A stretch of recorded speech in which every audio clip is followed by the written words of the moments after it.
Hello there. We're going to look at the beginning of the data cycle. We're going to look at the types of questions that can be posed, and we're going to look at what a hypothesis is. Very roughly speaking, questions can be divided into two types. There can be comparison ones. It might be about the comparing the height of pupils or the weight of plants,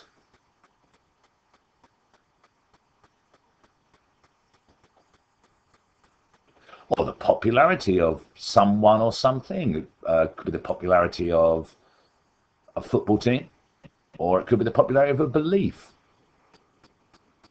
For instance, a question might arise as to which is the most popular belief, that the coalition government will last a long time or it won't last a very long time. Now, the other type of questions are linking ones. For instance, is there a link between how well people do in maths exams and how well they do in art exams? Or whether there's a link between age and percentage of fat.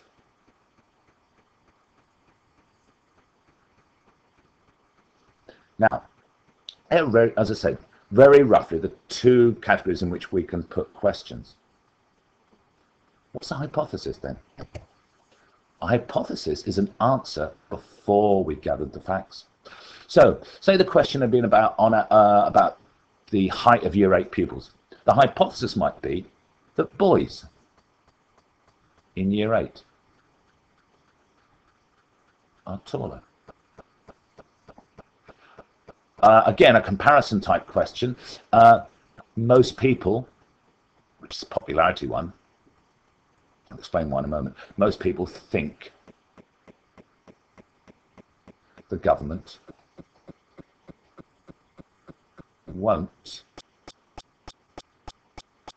last long.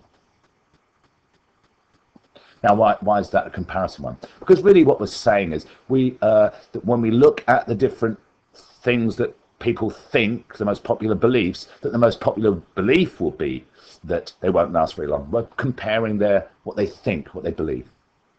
Let's say we were looking at a linking question. Our hypothesis might be that there is no link between how well you do in maths exam results,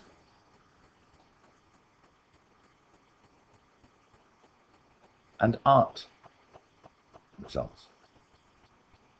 Or our hypothesis might be that there is a link and the direction of the link. So for instance, as you get older,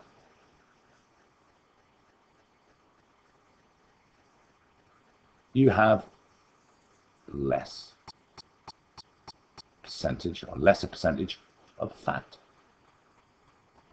So the hypothesis is our answer to the question before we gather the data. Now, let's quickly look at the data cycle. Just had a quick look at the posing the question, the stating the hypothesis. The next thing we do is we decide what data we need and how we collect that data. So that's the second part of the cycle. There's the first, there's the second.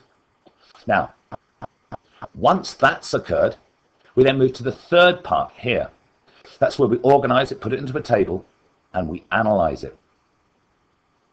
More often than not, that means finding an average and a range. And if you take it a bit higher, we'll be looking at other types of measures, such as, for instance, measures of spread, such as the interquartile range. But no need to worry about that at GCSE. Finally, the bit that, in my experience, pupils have been loath to do, or they found the most onerous, the greatest amount of hard work, is this fourth part of the cycle. Interpreting the results and drawing conclusions. Yeah, we can draw graphs, etc. All that's well and good, and we'll be covering that in this part of the data cycle. But then the most important part is the drawing conclusion. Was our hypothesis correct? What were the results we found? So just to recap, the data cycle. Start at the beginning. You pose a question and state a hypothesis. You then have to decide what date you'll need and collect the data. Then you organize the data and analyze it. So that's generally speaking, finding averages, finding range. Fourth and final part.